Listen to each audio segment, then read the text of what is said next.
Díagh as fáilte go dtíon tagransá de mBéal an Phobail. Well mar is féidir le bheiscin tá míad eisteann ar gnáspóta sa stiúideo fad is tá seo gheisiú. Bhí an dead seachtaine sa Aonach nóach sa stiúideo, has ní mar tunscamh nó ag tafad cláracha bio sa stiúideo chomá lei sin, bhí an banna blues rock de Rambleers ó bhaile cléagan ar an ine, chuig Íomhaní Thuilbháin am cainte lo, agus hain an banna McCarthy san íhasan. Ar an sathrann gin mar tafad ar an chlár bio out the gap. Beidh an chlár fáil ar lína go luas sa todhchaí. Tá an chlár mar fáilte seanú dar bhreanam focail ar ocail. Ó am go ham, be mi dig pléile hábhar atá túnchurcá ar bobbal. Má cheapan tú féin bhfuil rud faoile gur cheartúna phlé sa strá seo, is féidir dul dangháil linn ag 985, 752, 9 Chomáile le tafad an chlár seo, bhí Caroline cólántacht ar scill na tafad de stiúideo ar siú. Be mi dig ré an siú cuas ar an sathrann agus an Aonach an 10 agus an 11 de Nollag. Tá hilolalas ar fáil ar an siúideo léinn scrogalltv.org.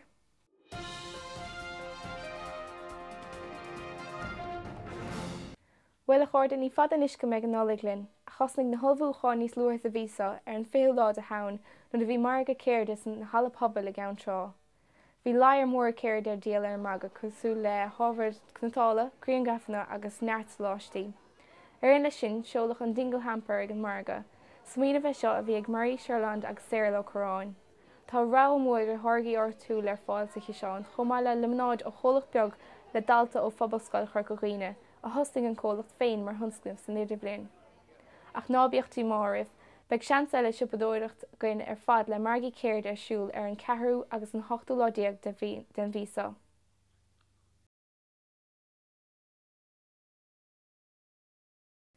Well tá airchlann na Beehive Aonach nóach na léntasa. Beidh nuair céin agus Marí Helen céin ar chuirt an bhíosa agus beidh Caroline oscailte ar siúil ar rinc na Hafraice le ceol bio ó nuair céin. Beidh Caroline dá leanaí ar siúil chuma ar aon le seó na Nollag le téim na Hafraice. Tá huile eolais ach dul ar an sih beehivetheatre.com. Anis le 8 seachtain nuas bhí John Farrell ag tuairt ranganna in aisteoireacht leis an Beehive. Beidh sé féin le feiscin de seo éanaid faoi héal Walt Withman, gach eolais ar fáil ar an siúideo léinn beehivetheatre.com.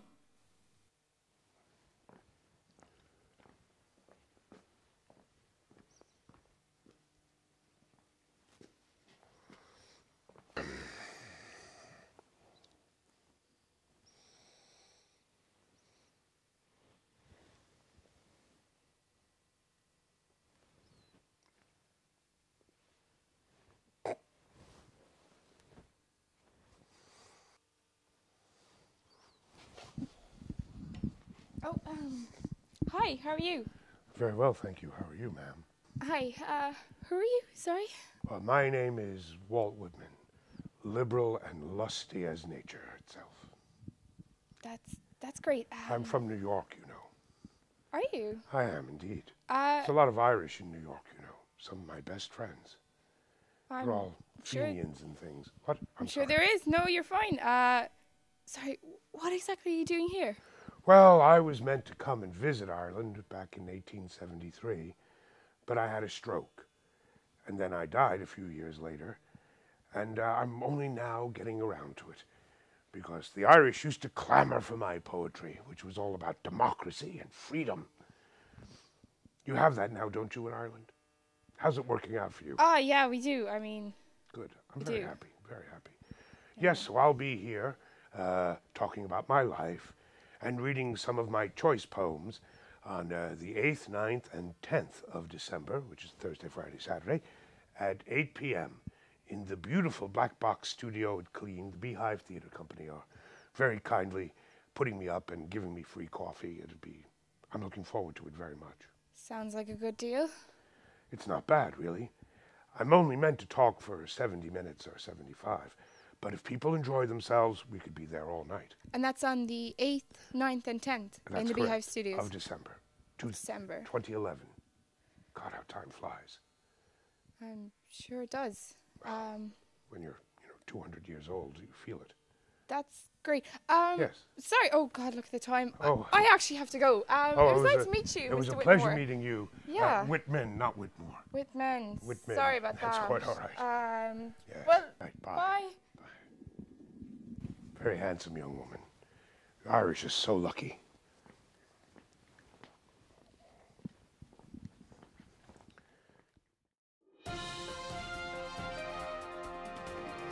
ceiliúr mór ag muintir Ceann Trá le déanaí.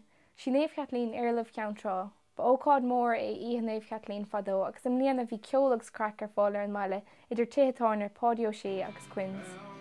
Tá an pobl céanna ag agrú ceiliúr mór eile ar an Jolín líana.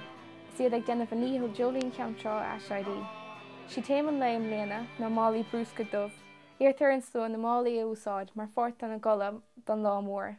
Tá héileolalas le fáil ach léich ar bhar trasaí hé ag 987 4 75 a 9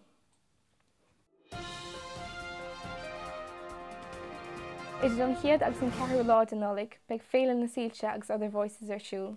Las for sílte na Nollag sa bhaile agus beag an baile beola ceol thar an dead seachtaine. Tá an tólas ar fad ar fáil ar chúl an tagrán seo de Corca Dhuibhne beo. Am líana tá other voices ag ceiliúr dem líana ag créile ag chur fáilte ribh le héadí James Vincent McMorrow, Subtract, Spiritualised as Edwin Collins chug sébal nibh héimiis sa dagan. Ar aine sin beag Fred, Ham Sandwich agus Weecock Corners chomá le lán eile seint don IMRO Other Room in áisnamh difriúil sa bhaile. Beag créile beola feiscin don geolchorm i Géaníos, Benners, Andrad beag, McCarthy's agus Foxy Johns chomá. Thír nua seo do mBéal Phobail, agus tásúla an tafad omláin a bheithain dos na cluichí sa todhchaí. An Aonach seo caite ag gairg hí soirch le héag sinnte Rugbaí Chorca Dhuibhne. D'imir siad Rugbaí beo agus dairg le cúpla údáil in na Scrogall. Is ban in fearnó Éamon Hickson na luach le iirecht úntacht éonar a chánig ciúis hanástíireach in na dhéag le údló féin. Chuirchnig an chiad le fithe de i bhábhar Chorca Dhuibhne. Cé go nimrig na cuairteoirí cluislach sa deir le, dairg le nar bhór an techt níor dúig gora le scór eile ó léach an cluiche Éamon Hickson. Tá go cárta dairg de mór ihir de ar an ciúis de bhór achtar faoi chéalt. Chuirchnig an cluiche ar 12 seachtaíag ag fág an Corca Dhuibhne sa 6 uait.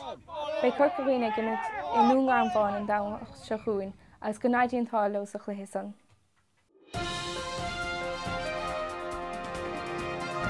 Bhí an caidanis as ní le cluiche bháin fágad an Ghaeltacht an bhliain seo, a sin an cluiche canis sóisiad ar a chéirí. Builling an Ghaeltacht le foireann measca le spólas an scáil. Bhí an cluiche le bheith siúlar an ceithú lá sa dagan, a beidh siúr siúlanis ar an saran an 7 lá déag. Téileolalas le fáil ar híomhéidirlíon clgnagaeltachta.com. Chuir mórtas na síntear cheall de bhór an bás tregóireach de Brendan O'Driscoll. Tá baidecha leis an clán go háirithe námsa den bbliain.